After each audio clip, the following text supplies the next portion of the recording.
The prairie was silent except for the endless whisper of wind through dry grass.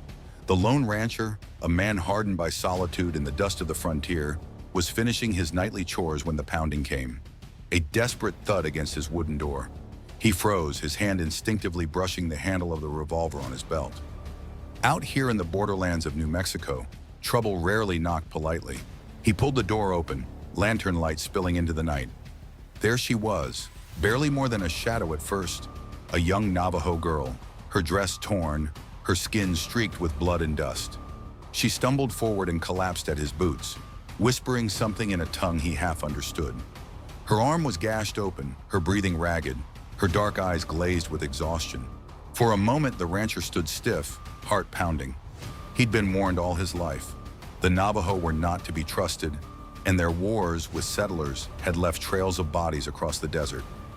To take her in could mean danger, yet to turn her away was to sign her death sentence. His jaw tightened. He crouched down, slid his arms under her frail body, and carried her inside. The warmth of his cabin seemed to swallow her shivering frame.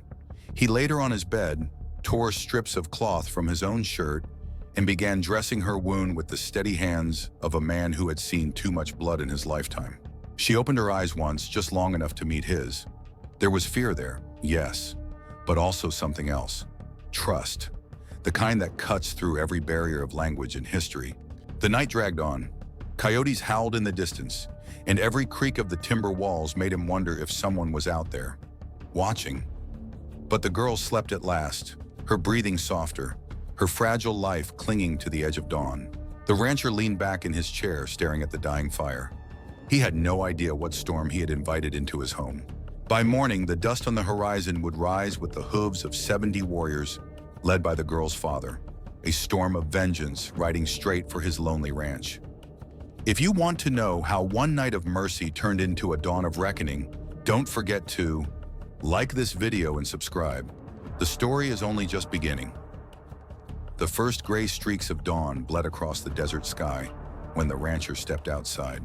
His cabin door creaked shut behind him, and the morning air carried a sharp bite of chill. He thought only of checking the corral, of making sure the horses hadn't spooked during the night. But something in the wind was wrong. Too heavy, too still. He squinted across the plains. At first, it was nothing but the tremor of heat rising from the earth.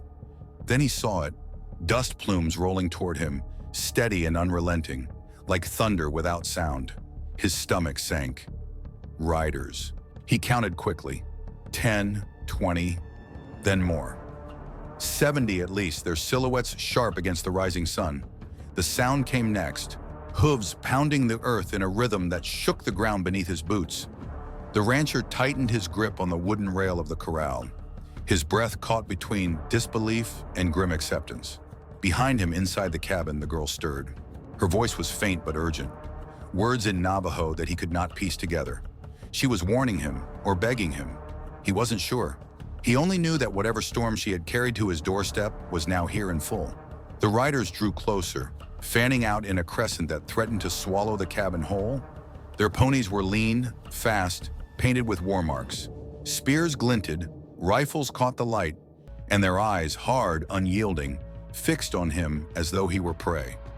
At their center rode a figure taller than the rest, his hair bound with eagle feathers, scars running across his jaw. His presence was thunder-made flesh, the father. The rancher's hand hovered near his revolver, but he knew better. One man against 70 was suicide. Still, instinct clawed at him. Fight or flee. Yet his boots felt nailed to the dirt, his heart hammering like a drum. The girl coughed inside, breaking the silence. The father's eyes narrowed at the sound. With a raised hand, he halted his warriors. The prairie fell deathly quiet, save for the restless snorts of the horses. The rancher felt the weight of 70 gazes pierce through him. He had chosen mercy last night, but at dawn, mercy looked like madness. The father lifted his spear and pointed directly at the cabin door.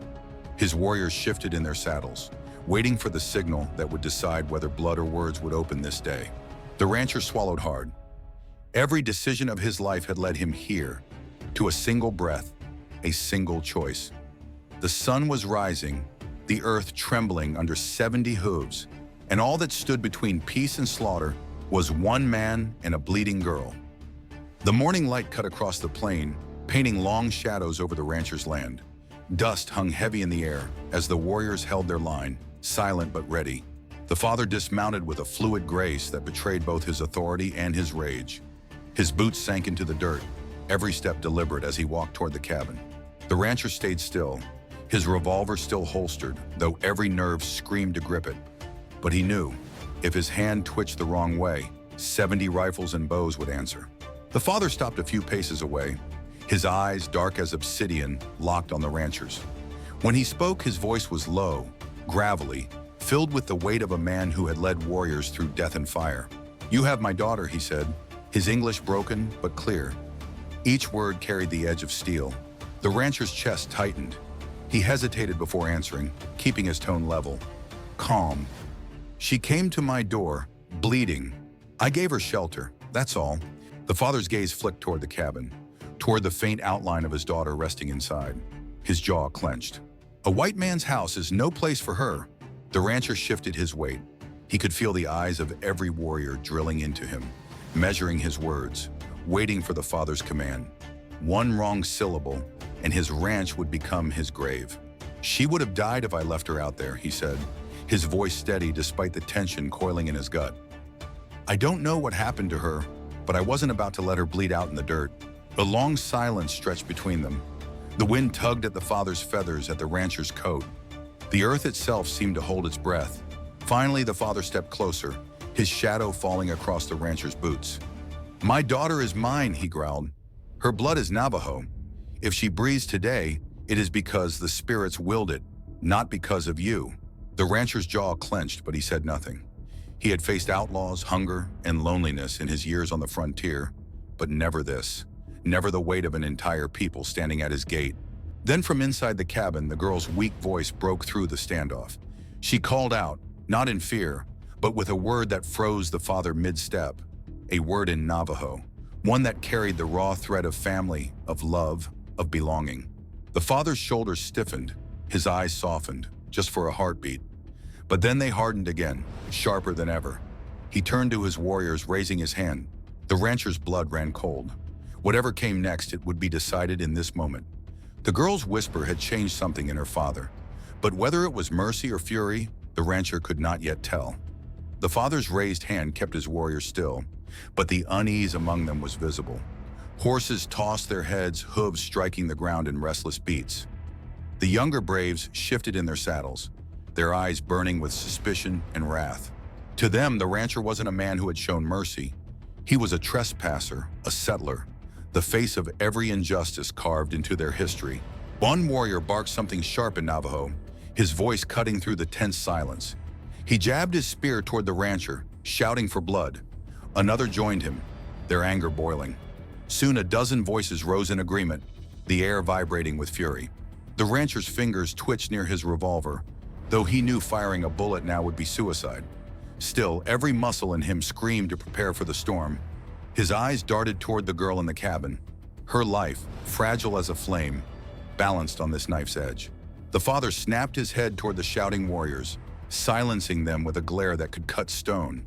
His authority was absolute, but the pressure was mounting. He turned back to the rancher, his voice a low growl. "My daughter speaks your name," he said, the words thick with something between accusation and disbelief. "Why?" The rancher blinked, startled. "Your daughter? She hasn't spoken to me but once, barely a whisper." But the father's jaw tightened. He was not a man who asked questions idly. There was history here, layers the rancher could not yet see. The murmurs of the warriors grew louder, some slapping their weapons against their thighs, a rhythm of anger that built like thunder. Dust swirled around them, carried by the morning wind, choking the air with tension. The rancher straightened his back, refusing to look weak. "I didn't ask for this," he said, his voice firm, loud enough for all of them to hear. "But your girl came to my door. I saved her because it was the right thing to do. If that's a crime, then I'll stand for it." For a heartbeat, silence again. The father's eyes bored into him, weighing his soul. Then one of the younger warriors broke rank. With a furious shout, he spurred his horse forward, charging straight at the rancher, with his spear lowered. The world seemed to collapse into that single moment. The thunder of hooves, the sharp gleam of the spearhead. the rancher's hand finally closing around his revolver grip. Behind him, the girl cried out, her voice piercing the morning air. One rider had broken the father's command, and now the rancher's next heartbeat might decide whether dawn brought blood or peace. The rancher's hand moved like instinct, the years of frontier survival boiling down to the single heartbeat. As the young warrior's spear thrust forward, the rancher yanked his revolver free. The report of the gun shattered the silence, echoing across the canyon walls. The horse reared violently, the spear missing its mark by inches. The warrior tumbled from the saddle, his body slamming into the dirt, the spear skittering harmlessly away. For a breath, all was still. Then the entire line of Navajo warriors erupted in furious shouts, the air alive with rage. The father's roar cut through the chaos, a thunderous command that stopped them cold. He raised his hand high, demanding silence, and slowly the clamor died. His face was carved from stone, his eyes blazing fire. The fallen warrior groaned, clutching his shoulder where the bullet had grazed him. He wasn't dead. The rancher had fired true, not to kill, but to stop. A warning shot that spoke louder than any words. The father studied him, his jaw clenched tight. A dozen warriors shouted for vengeance, their spears trembling with hunger for blood. But the father's hand stayed high, his authority iron. He stepped closer to the rancher, his face a mask of fury and calculation. "You could have killed him," he said, his voice low, each word weighed like a stone. "I didn't," the rancher answered, his revolver still steady at his side. His voice carried across the circle of warriors. "Because I'm not your enemy, not unless you make me one." The father's eyes narrowed. He was no fool. He knew mercy when he saw it, though pride kept him from saying it aloud. His daughter's voice rang out from inside again, weaker this time, but urgent. She spoke his name. The father stiffened. For the first time, the mask cracked. Something raw flickered across his features. A father torn between fury and fear. He turned his head slightly, listening, the morning wind carrying her fragile cry. The rancher saw it. The girl was the only tether between them, the only chance to turn this storm into something else. He took a step forward, lowering his weapon just enough to show intent. "She needs a healer," the rancher said firmly. "If you want her to live, you'll listen. Fighting me won't save her." The father's warriors growled, restless, their hands tight on weapons. But they watched him, watched their leader, waiting for the choice only he could make. For the first time that morning, the father hesitated. One man's mercy had stopped a spear. Now, only a father's decision could stop a war. The father's boots crunched over the dirt as he moved past the rancher. Not a word was spoken, but 70 pairs of eyes followed him as he reached the cabin door. He pushed it open with a heavy hand, the hinges groaning as though in protest. Inside, the dim glow of the lantern revealed the girl, pale but alive, her body wrapped in rough bandages torn from the rancher's own shirt. Her eyes fluttered open at the sound of her father's steps. For the first time, her lips curved into something fragile. Recognition. She whispered his name in Navajo, her voice trembling. The father stopped. His chest heaved once, twice before he knelt beside her. He touched her face with a warrior's hand that trembled like a man's. Beneath the scars and fury, there was love, raw, unyielding love. The rancher leaned against the doorframe, revolver lowered but still in his grip. He didn't move, didn't speak. He knew this was not his moment. This was a battle between bloodlines, between a father's fear and a daughter's fragile plea. The father peeled back the cloth on her arm, inspecting the wound. His jaw tightened. "This was no accident," he said coldly, his English sharper than before. "She was hunted." The rancher's brows furrowed. "By who?" The father's eyes darkened, but he didn't answer. Not yet. Instead, he looked back at the girl, who struggled to form words. Her lips moved slowly, pain lacing every syllable. "They came in the night," she whispered, her voice barely audible. "White men, guns, fire." The rancher's stomach turned. His gaze flicked to the father, but the warrior chief was already staring at him, rage simmering beneath the surface. "You see," the father growled. "Your people." The rancher shook his head. "Not mine. Whoever did this, whoever spilled her blood, they're my enemy too." For the first time, the father paused, weighing those words. His hand brushed the girl's hair back, gentler now. He could feel her pulse weakening, her strength slipping. "She needs medicine," the rancher said firmly. If we waste time arguing, she won't last the day. The father's eyes locked on him, hard as flint. Trust was a luxury neither man could afford, yet here they were, forced into it by the fragile breath of a wounded girl. Outside, the warriors grew restless, voices rising again. They wanted blood, not parley. The tension between mercy and vengeance was snapping like a taut rope in a storm. The father rose slowly, turning back toward the door. His decision, whatever it was, would change everything.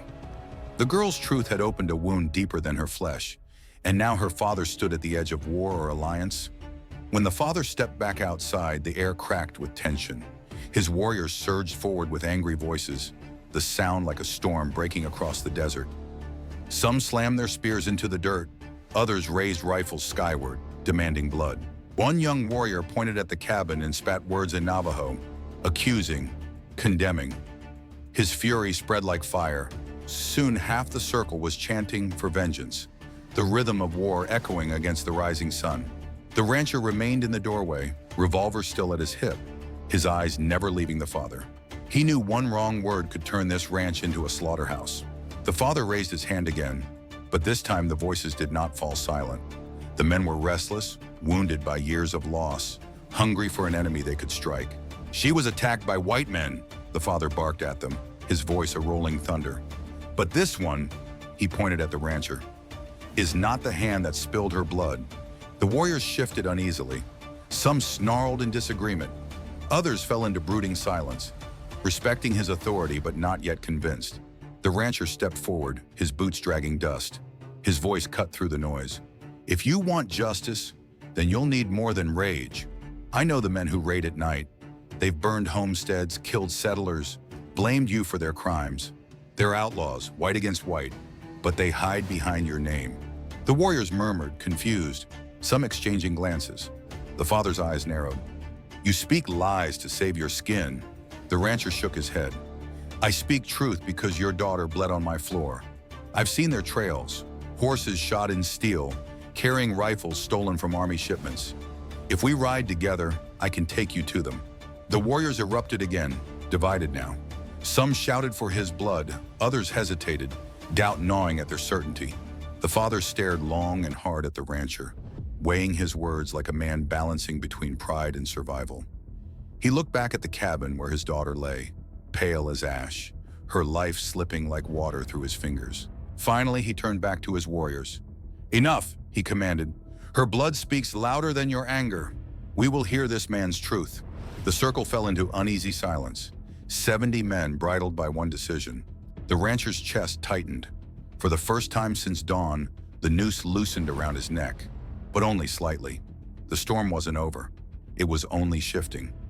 The father had chosen to listen, but whether it led to justice or betrayal, the rancher had bound his fate to 70 warriors. The sun had climbed higher now, burning the desert in gold and red. The rancher stood at the edge of his porch while the father barked orders in Navajo. Warriors dismounted, some circling the cabin, others preparing their ponies for a long ride. The air no longer trembled with the threat of immediate bloodshed, but the silence was brittle, fragile, like glass that could shatter at a breath. The girl inside coughed weakly, each sound like a nail driven into her father's chest. He turned to the rancher, his face etched with reluctance. We ride soon, he said. You will lead us. The rancher nodded, but before he could answer, a sudden shout broke from the warriors at the far edge of the circle. A group of young braves had dragged something from the brush. One of the rancher's horses, lathered with sweat, its saddle torn. In the saddlebag they dumped on the dirt, a rifle clattered out. An army rifle. The crowd erupted in fury. Voices rose, weapons lifted, the fragile piece snapping taut again. This is proof, one warrior snarled in English, waving the rifle high. He is one of them. The father's eyes cut toward the rancher, suspicion flooding back like a tide. His warriors pressed closer, a sea of anger ready to drown the lone man. The rancher's jaw tightened. That rifle isn't mine, he said sharply, his voice rising above the shouts. It was planted here. You think I'd be fool enough to hide it in plain sight? The warriors didn't care for reason. Spears leveled toward him. Bows creaked. Every muscle in the rancher's body coiled as he realized the alliance was seconds from collapsing. The girl's voice rang out again, frail but clear. She called something in Navajo, her tone sharp, desperate. The father froze mid-step, his gaze snapping back toward the cabin. His daughter's words silenced the fury, if only for a moment. The rancher seized it. "Listen to her," he urged, his voice cutting through the still air. "She knows the truth. If you spill my blood now, you'll never find the men who did this." The father's face twisted with conflict. Behind him, 70 warriors bristled with rage, waiting for his command. The desert itself seemed to hold its breath. He lowered his hand slowly, but his eyes never left the rancher. "This ride," he growled, "will show whether your words are truth or your grave." Their uneasy truce would lead them into the desert's heart. But one wrong step, one hidden truth, could bring 70 blades crashing down. Don't miss what happens next. Like this video, subscribe, and stay with the story. By midday, the unlikely company moved across the desert in a line that stretched like a snake of dust and hooves. The rancher rode at the front, flanked by the father and two of his fiercest warriors. Every few minutes, he felt their eyes on him, measuring, mistrusting, waiting for the slip that would justify spilling his blood. The heat shimmered, bending the horizon, but the rancher's eyes were sharp. He knew these lands. He'd ridden them chasing strays, hunting game, even running from outlaws once upon a time. And now they led him to a truth bigger than his own survival. He reined in at a dried creek bed. Hoof prints scarred the sand, deep, heavy, shod with steel. He dismounted, crouched low, running his fingers across the impressions. "Not Navajo ponies," he said firmly, raising his voice so all could hear. "Army stock, outlaws using government steel." The warriors murmured among themselves, their suspicion wavering. The father crouched beside him, his eyes narrowing as he studied the prints. He was no stranger to tracking. He saw it too. The rancher pointed ahead. "They're moving east, toward the buttes. At least 20 men, armed heavy." The father's jaw tightened. He stood tall, scanning the horizon, then barked orders. The warriors fanned out, scouting the ridge lines, bows ready, rifles cocked. For the first time, the rancher felt something shift, a current of purpose flowing through the Navajo, not just rage. As they rode deeper into the desert, signs of violence scarred the land.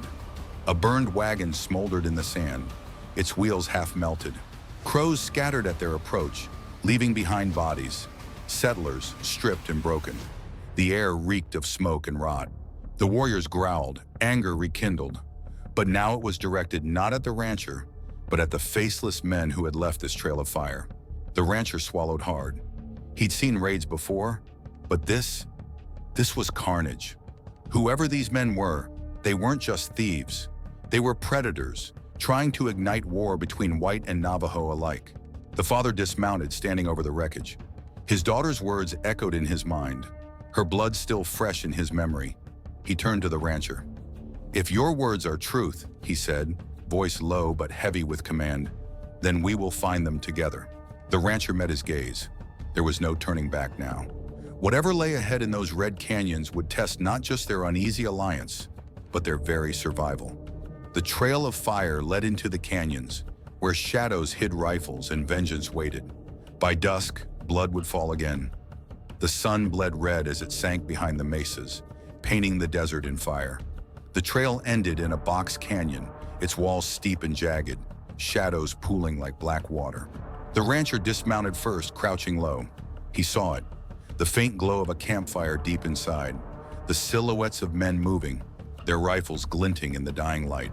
The father joined him, eyes sharp, jaw hard. 70 warriors spread along the canyon rim, silent as the stones themselves, bows strung, rifles ready. The girl's faint cry echoed in the father's memory, her plea binding him to this moment. "These are the men," the rancher whispered. "They raid settlers, blame your people, and profit off war." The father's nostrils flared. He needed no further proof. His daughter's blood was their testimony. He raised his hand and the warriors froze, waiting for the signal. Then gunfire split the air. The outlaws had seen them. Bullets whined off the canyon walls. The rancher dove behind a rock, his revolver blazing, each shot steady, precise. One outlaw fell, another staggered into the dust. From above, Navajo arrows rained down, swift and merciless.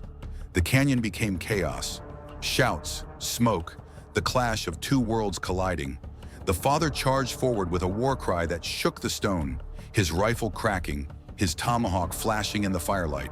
The rancher fought beside him, back to back, the old instinct of survival binding them tighter than any treaty. Outlaws rushed, desperate and snarling, but the line held. Blood stained the sand, smoke choked the air, until the last of the outlaws lay broken beneath the canyon walls. Silence returned, broken only by the crackle of fire and the ragged breaths of men who had fought and bled together. The father stood tall, his chest heaving, his face streaked with ash. He turned to the rancher, and for the first time, their eyes met without suspicion, only respect born in battle. "You fought like a brother," the father said quietly. The rancher holstered his revolver, exhaustion etched into his face. "And you led like one."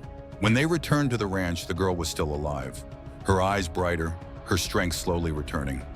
She clutched her father's hand, then the rancher's, bridging two worlds with her fragile touch. The warriors departed at dawn, their thunder fading into the horizon. The father lingered a moment longer, his gaze heavy with unspoken words. Then he nodded once, a gesture not of thanks alone, but of honor. The rancher watched them vanish into the desert. He stood alone again, his ranch silent as before. But something had changed. He had not just sheltered a bleeding girl. He had faced 70 warriors and found, in the end, not war, but kinship. One night of mercy had brought the weight of 70 riders to his door. By dawn's end, it left him with something rarer than survival: respect and a fragile peace carved in blood.